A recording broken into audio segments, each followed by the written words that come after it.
Ça, c'est des petits changements qui vont vous paraître rien du tout, qui peuvent être parfois vus sur les réseaux sociaux ou autres. Petits changements qui feront toute la différence. C'est vraiment à ne pas négliger.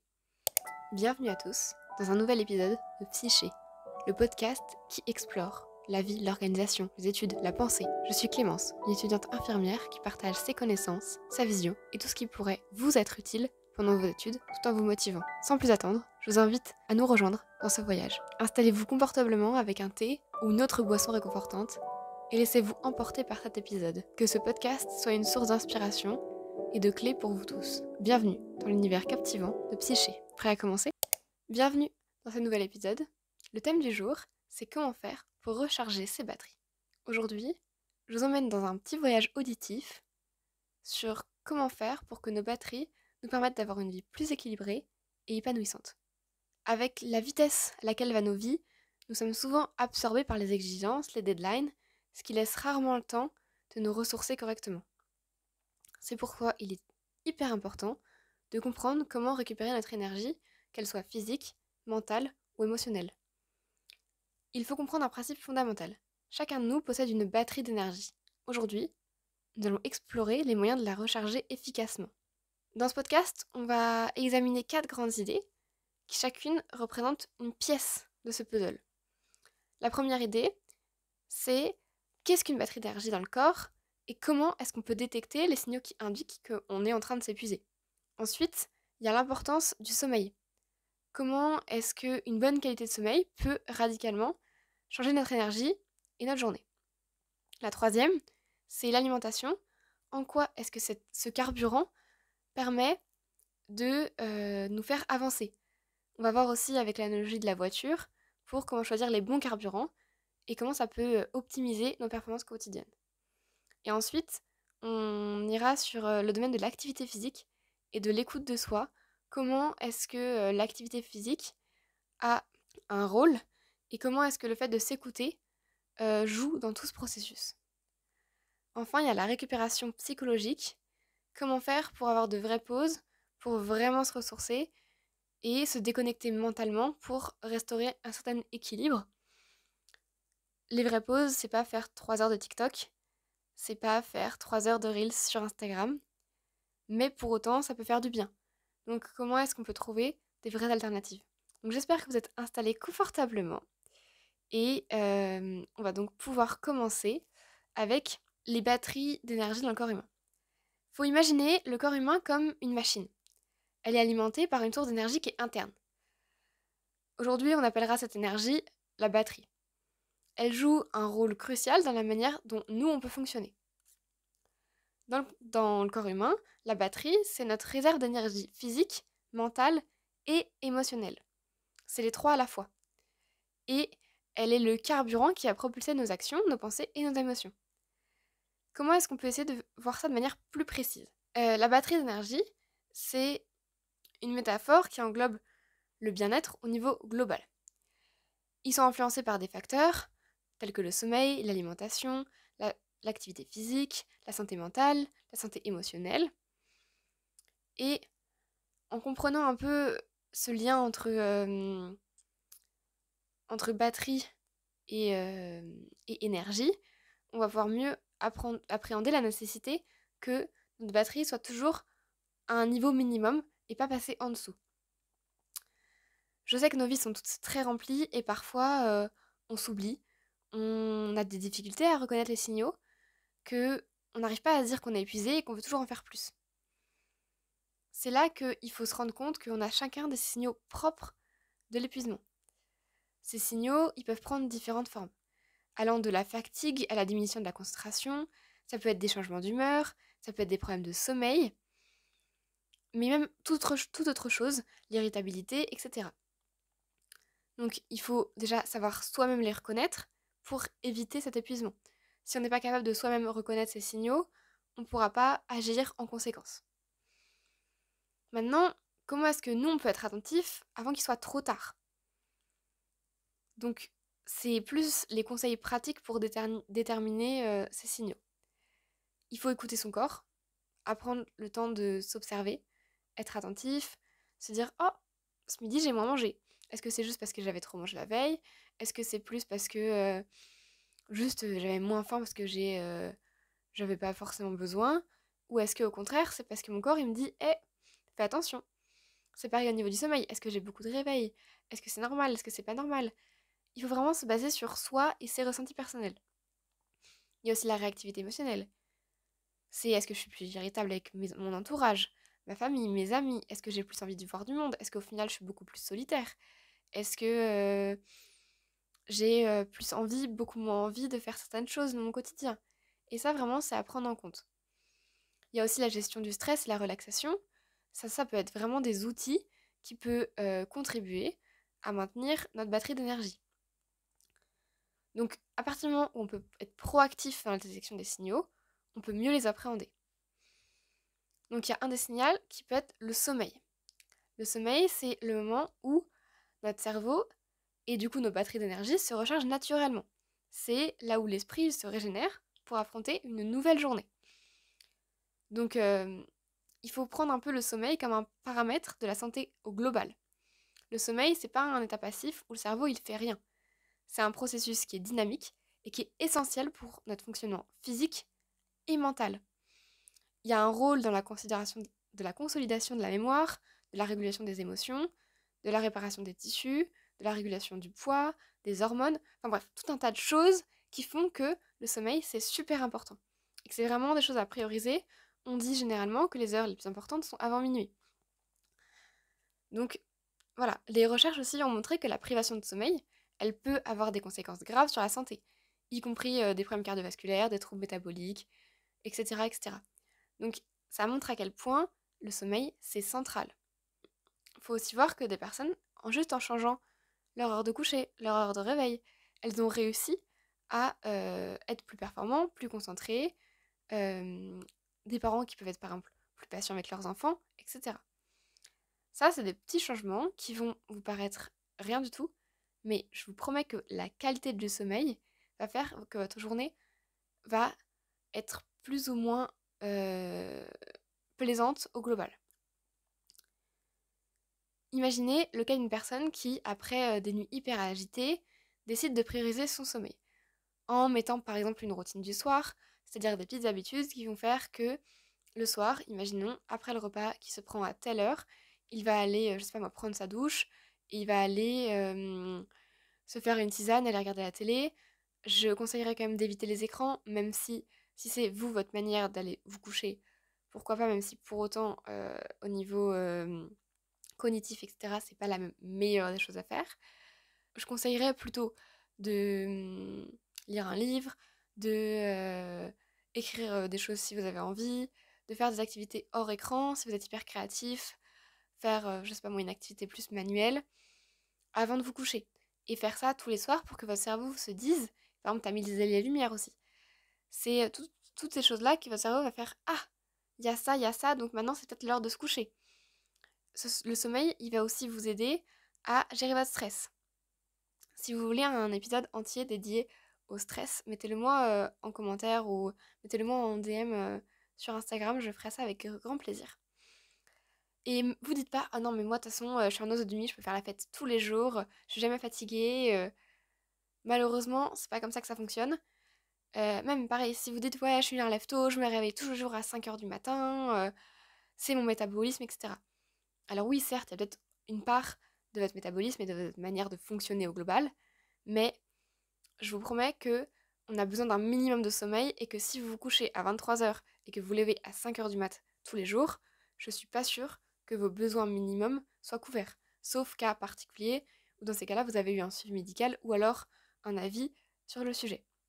C'est vraiment un de vos meilleurs alliés et donc c'est vraiment à ne pas négliger. Ensuite, il y a l'alimentation. L'alimentation, il faut voir ça comme un carburant. Imaginez que votre corps, c'est une voiture. Et l'alimentation, c'est le carburant qui alimente cette machine. Si on met le mauvais carburant dans la mauvaise voiture, même si c'est un carburant, et ben la voiture elle risque de s'arrêter en cours de route. C'est la même chose pour notre corps. Notre corps, il réagit en fonction de ce qu'on lui donne. Donc il y a des types d'éléments et d'aliments qui favorisent l'énergie. Tout comme une voiture, elle a besoin de carburant de qualité pour fonctionner de manière optimale, notre corps, il a besoin de nutriments de qualité pour maintenir sa performance. Alors je sais que parfois, l'alimentation, c'est plus simple d'aller prendre un McDo. C'est moins cher de prendre une boîte ou je ne sais quoi. Pour autant, varier son alimentation, c'est vraiment, vraiment important. Je sais qu'il y en a qui se mettent au batch cooking, donc c'est préparer en avance plusieurs plats de la semaine, ce qui permet de cuire qu'une seule fois. Certains n'aiment pas parce qu'ils mangent deux fois la même chose, mais pour autant, vous avez des aliments riches en vitamines, minéraux, protéines, des bons gras pour maintenir une batterie d'énergie. Et il faut pas se dire qu'il y a des aliments qui sont bannis. Au contraire, si les aliments ils sont là, c'est qu'il y en a tous et juste que ça dépend de la quantité. Les glucides aussi, les glucides complexes notamment, qui sont des aliments comme les grains entiers, les légumes, les fruits, c'est de l'énergie aussi. Les protéines dans la viande, le poisson, les légumineuses, les noix, ça aide aussi notre corps. Les bons gras dans les avocats, les huiles, les noix, elles aident au fonctionnement du cerveau, etc. Donc, en comprenant que on peut adapter notre alimentation pour favoriser une, une énergie qui est plus durable, parce que certes, si ça vous fait plaisir de manger, je sais pas moi, un gâteau hyper sucré et un fast-food, bah votre corps va pas forcément réagir à la même chose que si vous mangez un plat en sauce avec des légumes et des féculents ou autre. Bien sûr, il faut savoir faire la part des choses et équilibrer. Et la variété et l'équilibre sont vraiment les clés. Mais si possible, éviter les excès de sucre et de gras saturés. Il faut privilégier les aliments non transformés dans la mesure du possible, même si je suis consciente que tous les gens qui mangent au restaurant, tous les gens qui ne sont pas chez eux, et les personnes qui ne savent pas forcément faire, c'est très compliqué pour eux. Euh, pour autant, ça aide à être en pleine forme. Et ne vous culpabilisez pas. C'est des petits changements qui feront toute la différence et non les régimes drastiques, pardon, qui peuvent être parfois vus sur les réseaux sociaux ou autres. Et souvenez-vous que 1, c'est toujours mieux que 0. Si vous vous faites un petit changement, si vous améliorez une petite chose, c'est toujours mieux que rien faire. Donc vraiment, prenez conscience de ça et profitez.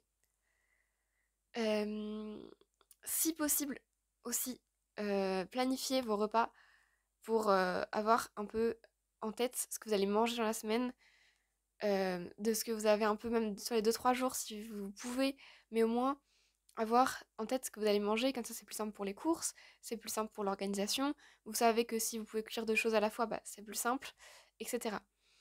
Autre point hyper important, l'hydratation. Restez hydraté, faites attention à vos reins, protégez vos reins, et je sais que si on ne s'hydrate pas assez, on peut aussi avoir des maux de tête et des migraines qui arrivent. Donc voilà. Mangez consciemment et écoutez les signaux de notre corps. Quand on n'a plus faim, et bah t'as plus faim et c'est pas grave. Et si t'as faim à 15 h, bah t'as le droit de manger aussi. C'est pas parce qu'il est 15 h et que c'est pas l'heure de repas que t'as pas le droit. Pour autant, t'as le droit aussi de te questionner sur pourquoi est-ce que j'ai faim à 15 h.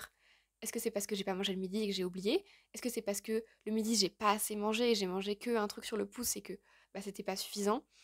Est-ce que c'est récurrent? Etc. Ça, c'est des questions que tu peux te poser pour te dire est-ce que mon alimentation elle est saine ou non, entre guillemets, et si c'est exceptionnel, bien sûr, t'as le droit de manger à 15 h et on s'en fiche, mais c'est plus questionner le pourquoi derrière. Même si tu fais pas un régime, juste ça dépend de ce que tu manges, et à toi de construire aussi ton carburant et tes aliments selon tes apports, tes envies, tes besoins. Parce que bah manger des choses qui ne donnent pas envie, bah forcément, c'est moins motivant, on a moins envie de s'investir. Et au final, c'est peut-être aussi plus au niveau mental que alimentaire que ça peut pêcher. Apprenez à faire la part des choses en vous questionnant sur qu'est-ce qui peut être intéressant ou non. Ensuite, il y a l'activité physique. L'activité physique, c'est pareil. C'est savoir faire l'activité et aussi savoir s'écouter. Faut imaginer que c'est comme de l'essence qui propulse la batterie. Vous avez mis du carburant, mais parfois, bah, votre corps, il en veut plus. Et, et notre corps, il est conçu pour bouger. L'activité physique régulière, elle a un rôle crucial dans la régulation de notre énergie et de nos hormones. Elle améliore la circulation sanguine, elle stimule la libération d'endorphines. C'est les hormones du bien-être qui contribuent à la gestion du stress. Qu'il s'agisse d'une séance d'entraînement intense, d'une promenade, d'une séance de yoga apaisante, enfin, toute activité physique est bonne à prendre. L'activité physique, c'est une clé pour maintenir notre batterie d'énergie à une constante évolution et à des niveaux qui puissent nous faire du bien. Elles peuvent varier selon les préférences individuelles, mais l'essentiel, c'est de trouver une activité qui vous plaît, qui vous motive à aller vous bouger. Si c'est aller à la salle, très bien, allez à la salle. Si c'est, je sais pas moi, aller courir dehors, courez dehors. C'est encore mieux si vous arrivez à vous motiver à 2, à 3 en groupe, parce que du coup, ça vous donne un moteur. Mettez-vous des routines aussi si vous allez, je sais pas moi, faire du kayak tous les vendredis. Bah, tenez-vous à faire votre kayak tous les vendredis. Si c'est aller faire de la danse, faites de la danse. Si c'est aller faire du badminton, du tennis, quoi que ce soit, bougez. Après, il faut vraiment s'écouter. Parfois, notre corps, il a des limites. Et quand on fait trop, et bah, il peut plus gérer. Et parfois aussi, c'est nous-mêmes, on s'impose de faire plus de sport parce que on voit que c'est super de faire du sport, on voit que c'est notre corps il change et du coup on est mieux entre guillemets. Mais par rapport à quoi? C'est plus nous, qu'est-ce qu'on cherche dans ça? Donc l'important, c'est vraiment de s'écouter ses besoins et ça implique de reconnaître quand notre corps il a besoin de repos. Et au contraire, parfois il a besoin d'une activité plus intense. On a été toute la journée au bureau, on n'a pas bougé de notre chaise, bah rien que marcher les 5, 10, 15 minutes dehors, ça fait du bien. Et ça fait une pause pour son mental. L'écoute de soi-même, c'est hyper puissant et ça permet vraiment de s'adapter. Il y en a qui ont trouvé aussi que l'activité physique couplée à de la méditation, ça leur faisait du bien. Il y en a, c'est plus de la cohérence cardiaque, il y en a, c'est plus autre chose. Bah, très bien, du moment que vous avez du mouvement et la tranquillité d'esprit qui va avec, nickel. Si pour autant vous avez un emploi du temps hyper chargé et que vos routines d'entraînement, bah, faut qu'elles soient flexibles, faites en sorte que dans votre planning, vous ayez vos X séances par semaine, mais que il faut aussi que ce sport-là, il s'adapte à votre vie et pas que ce soit une contrainte. L'activité physique, c'est vraiment pas une obligation. C'est plus une opportunité de prendre soin de soi, de se vider l'esprit, de trouver une activité qui nous plaise, et on va se dire, oh chouette, je vais y aller. À partir du moment où même si une activité, ça fait 15 ans que vous la pratiquez, et que vous avez plus envie d'y aller, posez-vous la question, est-ce que c'est encore une activité qui me plaît? Est-ce que c'est quelque chose? Est-ce qu'il ne faut pas au contraire que j'aille tester autre chose? Et ça me plairait peut-être plus. Donc voilà. Et après, il y a la récupération psychologique. C'est que aujourd'hui, comme on est hyper connecté et qu'on a plein d'impératifs et que on n'arrive pas à décompresser mentalement, la récupération psychologique, elle implique de créer des espaces dans notre quotidien pour la détente. Ça implique de créer du vide. Le vide, ça fait peur. Parce qu'aujourd'hui, on est toujours sur notre téléphone, on a toujours un ordinateur, on a toujours quelqu'un pour nous parler, on n'est jamais seul. Et parfois, il peut s'agir de moments hyper simples, comme prendre 5 minutes de pause, respirer, sortir prendre l'air sans son téléphone, sans ses écouteurs, pratiquer la méditation, la cohérence cardiaque, comme je l'ai dit avant. Si vous voulez aussi un épisode sur la méditation et la cohérence cardiaque, dites-le moi, parce que ça peut être hyper intéressant. L'idée, c'est vraiment de permettre à l'esprit de se détacher temporairement de ses préoccupations du quotidien. Donc, ces deux techniques, la relaxation, la méditation, la cohérence cardiaque, elles ont fait leurs preuves pour favoriser la récupération psychologique en réduisant le stress. Parce que physiologiquement, la cohérence cardiaque et la méditation, elles font baisser votre fréquence respiratoire. Ce qui fait que quand on baisse la fréquence respiratoire, on diminue aussi la fréquence cardiaque. Ça peut être des séances de méditation guidée, donc c'est que vous n'êtes pas vraiment lâché dans la nature. C'est vraiment ce que je conseille pour les gens qui débutent. Il y a plein d'applications, si vous voulez, je pourrais vous les partager en story sur Instagram ou autre part si ça vous intéresse. Et les exercices, ils sont vraiment là pour vous amener vers, petit à petit, cheminer seul. On ne vous lâche pas dans la nature, on vous guide sur qu'est-ce qu'il faut faire. Et vos premières séances de méditation, je vais vous dire, ce ne sera pas les méditations comme on voit sur internet où c'est super beau, etc. Parfois, la méditation, c'est fait dans son lit allongé parce que c'est le moment où on se sent le mieux. Ça peut être dans son canapé, ça peut être n'importe où. C'est pas obligé d'être en tailleur, accroupi dans une salle. On peut vraiment faire ça comme on veut. Aujourd'hui, il y a plein d'alternatives qui existent qui sont vraiment très chouettes. Et du coup, trouver un moment de calme, ça peut vraiment être des clés. Là, le moment de calme, ça peut aussi juste se dire en fait, je me pose et je fais plus rien. C'est ok aussi. Donc voilà. Là, c'était les 4 grandes idées que je voulais vous apporter dans ce podcast. Donc il y a la compréhension de ce qu'est-ce qu'une batterie, l'importance du sommeil, le rôle de l'alimentation, l'activité physique et la récupération psychologique. Faut aussi dire que prendre soin de soi, c'est pour cultiver un équilibre. Mais prendre soin de soi, c'est peut-être aussi faire sa skincare si vous avez envie. C'est peut-être aussi juste écrire ce qui nous passe par la tête. C'est vraiment en investissant du temps dans notre santé, qu'elle soit mentale ou euh, pour autant physique, que on pourra se faire face à tout ce qui nous arrive.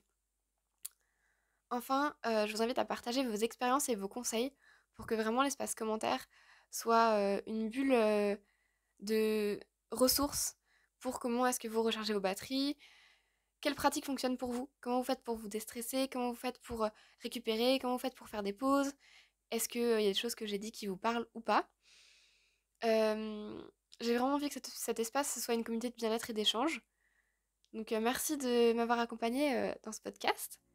Prenez soin de vous et profitez des opportunités qu'on vous offre. Et à bientôt pour un nouvel épisode du podcast Psyché.